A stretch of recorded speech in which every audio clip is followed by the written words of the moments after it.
బంగారు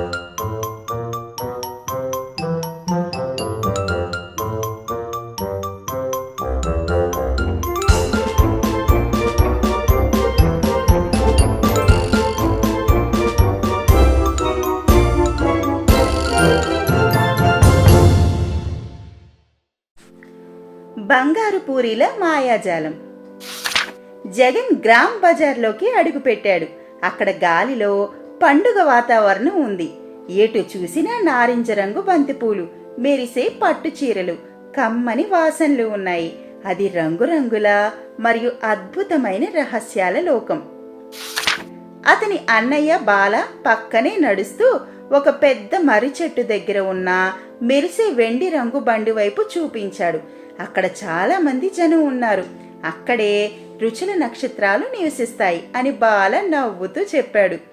నువ్వు రుచుల సాహసం చేయడానికి సిద్ధంగా ఉన్నావా అని అడిగాడు.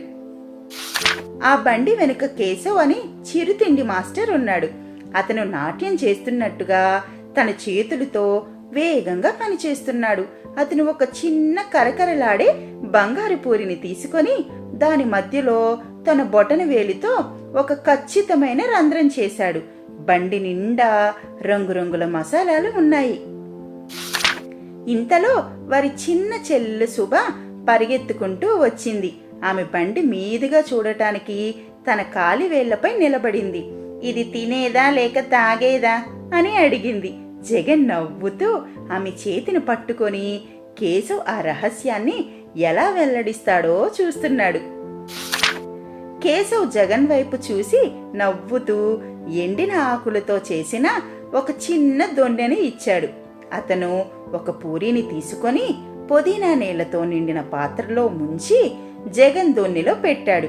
ఒకటి మా సాహస యాత్రికుడికి అని కేశవ్ ప్రేమగా అన్నాడు. జగన్ ఆ పూరీని ఒక్కసారిగా నోట్లో వేసుకున్నాడు. క్రిస్పీగా, మొదటగా చల్లగా ఘాటైన నీళ్లు, తర్వాత చింతపండు తీపి, ఆపై మెత్తని ఆలుగడ్డ ఆశ్రమం అతని నాలుకపై ఒక చిన్న పండుగ జరిగినట్లు అనిపించింది. ఈ అద్భుతమైన చిరుతిండిని అందరూ ఎందుకు అంతగా ఇష్టపడతారో అతనికి అర్థమైంది. ఇప్పుడు బాలావంతు.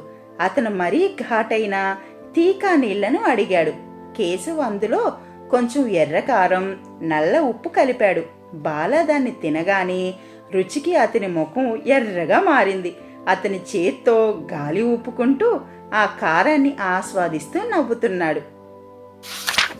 చిన్నారి శుభ కోసం కేశవ్ ఒక ప్రత్యేకమైన పూరిని తయారు చేశాడు. ఘాటైన నీళ్లకు బదులుగా అతను ఖర్జూరం, చట్నీ మరియు కరకరలాడే సేవతో దాన్ని నింపాడు. ఇది సూర్యకిరణంలా తీయగా ఉంది అని శుభ మురిసిపోయింది. ముగ్గురూ కలిసి ఇంటికి వెళ్తుండగా ఆకాశంలో నక్షత్రాలు మెరవసాగాయి. అవి దూరం నుంచి ఆ వెండి బండిలాగానే కనిపిస్తున్నాయి. అద్భుతం! కేవలం ఆహారంలోనే లేదు, తనకి ఇష్టమైన వారితో కలిసి ఇలాంటి సాహసాలను పంచుకోవడంలోనే ఉందని జగన్ గ్రహించాడు.